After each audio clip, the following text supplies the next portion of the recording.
Oh, no, whatever shall I do? She has perished?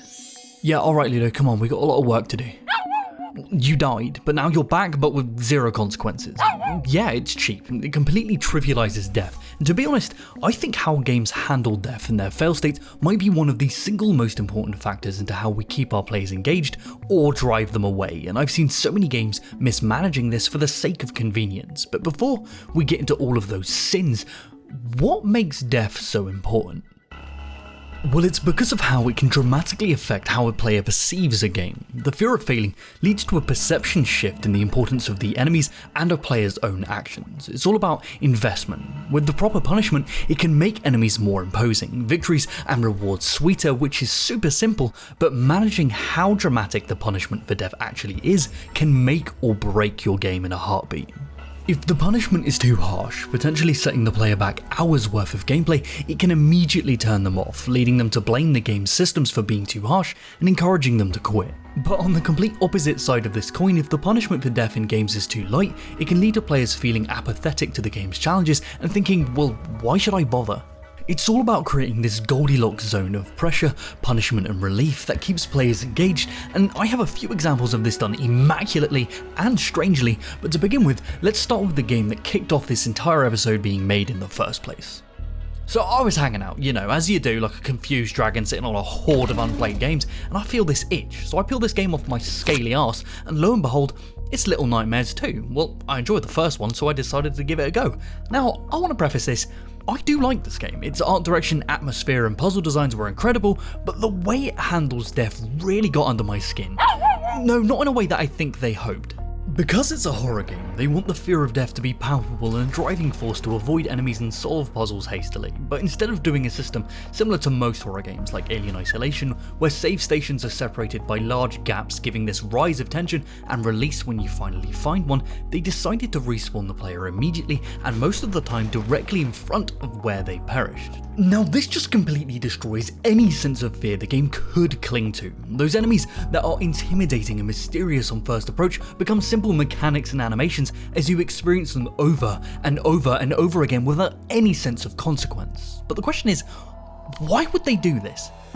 Well, first and foremost, Little Nightmares 2 is a puzzle game, and being punished and having to go through multiple puzzles many times over yields no repeated reward moments and would suck an entire ass, so instead, they use death as a way to allow players to experiment and engage with puzzles repeatedly. But you really have to pick what you want. Do you want fear and tension, or easier puzzle accessibility? Because I actually think this leads to worse puzzle designs overall. Because the devs know that they can kill the players repeatedly without consequence, it turns puzzles into complete trial and error. You walk into a room, get insta-gibbed by a falling trap, and go, oh, well I guess I just won't walk over there then, I guess? It's not driven by decision making at all, it's a bait and switch, and you're the bitch. It's a bait and bitch. And repeatedly experiencing this made me question why death even exists in a lot of instances. And for example, in the game there's this gauntlet where you have to run through a bunch of enemies, and this is a pretty lengthy section, and when you get to the end of it, the game autosaves. But as you continue running, as most players would, there is a trap that immediately kills you, but then respawns you directly in front of the trap again anyway. So the game builds up this tension, giving you immediate release when you succeed, but then instantly kills you afterwards unless you know what's coming, but then the kill has no consequence. So why is this trap here? And these kinds of cheap kills were everywhere, repeatedly dying to the point where I just stopped caring. And for a more specific example where I am definitely just being a salty bitch, we can look at this rope, which honestly drove me a bit insane. See, now all you have to do is walk around these little broken boards and jump and grab this rope to go upwards. It's super simple, right? But no, I jumped and fell.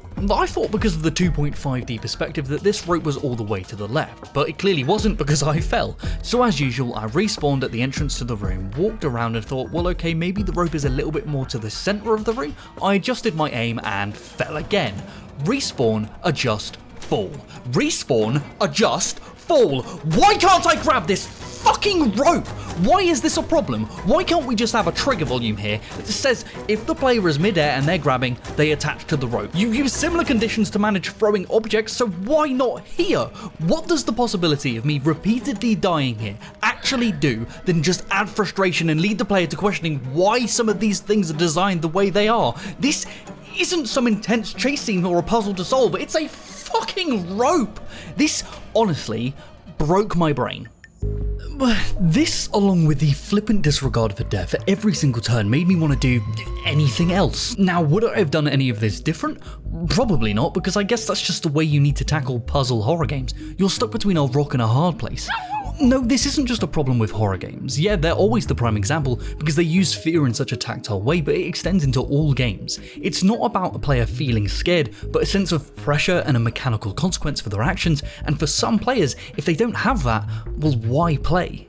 Now, for an example of how we can manipulate this thought process in real time, we can look to Dark Souls' soul system. As the player spirals ever deeper into these levels, their healing items dwindling and the amount of souls they've accrued increasing, the consequence for death grows with your progress, because if you screw up, all of those souls are lost. And if you remove this consequence for death, you no longer have this tension, and you also eliminate the release you get for when you finally find a bonfire. This rise and release are both intoxicating factors that keep players so engaged, but sometimes players have to die, I guess because they're just shit, which sucks for us because once the player does perish, this tension is killed as well. The player is no longer lost, they know the locations of traps, ambushes, know exactly where to go, so instead, From Software replaces it with a completely new way to build tension while also giving them a second chance. On death, instead of immediately allowing the players to blame the game for their failings or deciding to quit because of its harshness, they give them another chance by dropping their souls on the ground, and this seems small, but giving this chance for redemption also gives us a second way to build tension anew. You're now in a fight for survival as you make your way to your lost souls, knowing exactly what dangers lurk around every corner to rob you. The soul system keeps the player in this tension Goldilocks zone for as long as they can, and it alters how the players view the game as a whole because of how this failure state is managed. Removing any one of these things and the game would immediately suffer. Could you imagine if you dropped your souls permanently on death every time? Could you imagine if you didn't drop them at all? Both of these things would dramatically affect how the player viewed the game's world and its challenges in either direction. The tiniest details in how we manage this can completely alter how a player thinks. Actually, interestingly enough, I was in Prague last week discussing this very topic over a couple beers with Ondrej Bidner. He's a senior game designer on Kingdom Come Deliverance 1 and 2, and the way they tackled this exact issue completely fascinated me. So in Kingdom Come, when you die you are set back a large portion of gameplay, but through alchemy you can brew something called Remedium Save Gamium. Yeah, absolute twats, which on consumption allows you to perform an autosave. These aren't hard to make or accrue, but it is a thought out process to actually do so. Bidner then explained that this all has an interesting knock-on effect on altering how a player approaches the game's challenges. Its inclusion forces players to think, oh well, I should probably brew some potions to be able to save the game before all this big battle that I know that's coming. Oh, then if I'm going to do that, I might as well repair my sword and scout out the environment more. The simple inclusion of a punishing failure state encourages players to actually think before diving headfirst into whatever challenge they face, which makes each task more satisfying to complete and increases immersion at the same time. It's the same amount of gameplay, just framed in a player-driven way because of how they manage a failure state.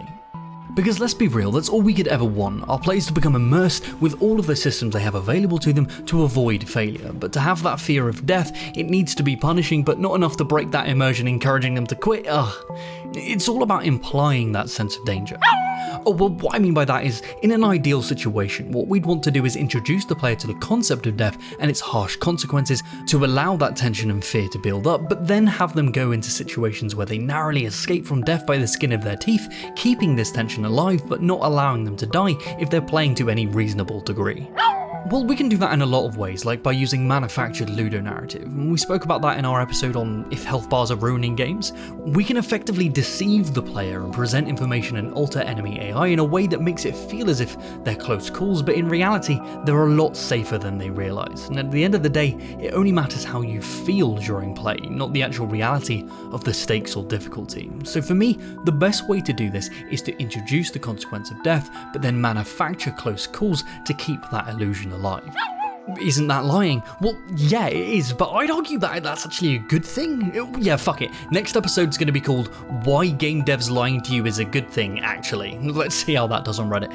At the end of the day, Putting the power back in the player's hands is always going to benefit your failure state, be that with second chances with the soul systems or ways for the player to directly influence the chances of failure through player-driven systems. Both of these things don't eliminate the punishment for death, but put fate back in the player's hands, which is exactly what they want in this interactive medium, who'da thunk it. But the real question is, what do you think? Has how a death state was managed ever made you quit a game or kept you engaged? How'd they handle that? Let us know down below, because we would love to discuss this with you. Alright, Ludo, say goodbye, you little lump. Okay, alright, bye guys. This video is brought to you by Game Maker, the free, fast, and easy-to-use 2D game engine that helps power modern classics like Undertale, Hotline Miami, and Hyper Light Drifter.